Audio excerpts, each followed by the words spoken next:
Certainly, we are living in unprecedented times with stress levels extremely high. Unfortunately, there seems to be a spike in drug use during this pandemic, and Bill Bodner, special agent in charge of the DEA here in Los Angeles, joins us this morning. Thanks for being here with us. Are you seeing more people turn to illegal drugs during the pandemic? Yeah, it's unfortunate we are. I mean, we've seen a tremendous increase in alcohol sales.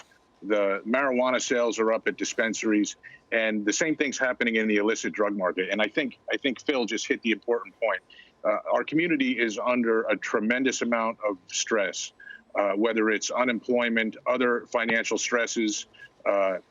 We saw all the cars in your earlier story waiting in line at a food bank, right?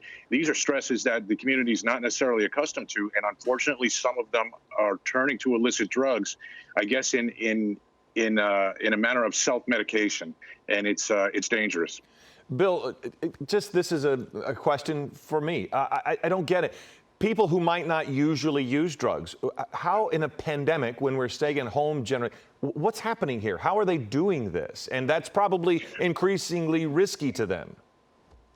It certainly is risky, and it's not necessarily people that never use drugs. It might be people that use them recreationally, and now they have a lot more free time.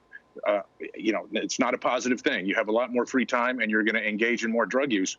Or it might be, like I said, the self-medication aspect, the tremendous stress would cause people to actually seek out these drugs. And unfortunately, it's not hard to get some of them still, although the demand is up and the supply is down. Yeah. Last week, the DEA made a pretty big pot bust in the Antelope Valley. How are raids like this enforced during times of COVID? It's challenging, but I mean, we've made a commitment to assist the state and local authorities in going after these unlicensed grows. Like, these are grows that are not in compliance with California state law. I want to be clear about that. And they actually pose a significant threat to our environment. The type of chemicals that are used, they use banned pesticides. They affect the watershed. These chemicals leach into the ground and can affect our drinking water down the road. I mean, there's a lot of threats to the environment that come from these things.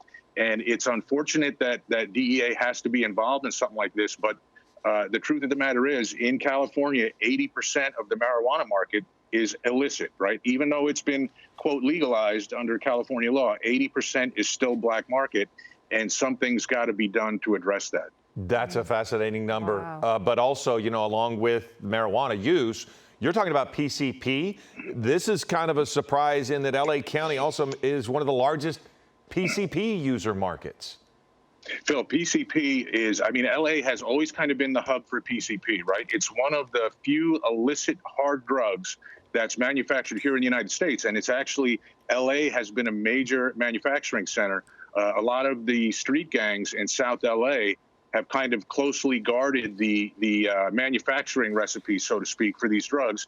And then they've distributed the drugs all around the United States. Much of the PCP in the United States originates in California, in Los Angeles, so much so that we've seen in the past when we do a federal case on one particular cook or one particular producer and we take him out of the game, we see the price shoot up, and we see actually drug tests from the probation department, positive drug tests for PCP, go down. So that's what an impact can be had by just targeting a few key people in the community. Incredibly dangerous drug.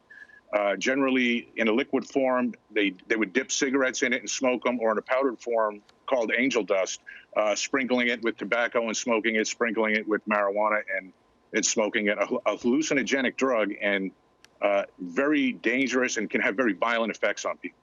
Wow. Okay. Thank you once again, Bill Bodner, special agent in charge of the DEA here in Los Angeles. We appreciate your time. Thank you. Thanks. Okay. See you later, Bill.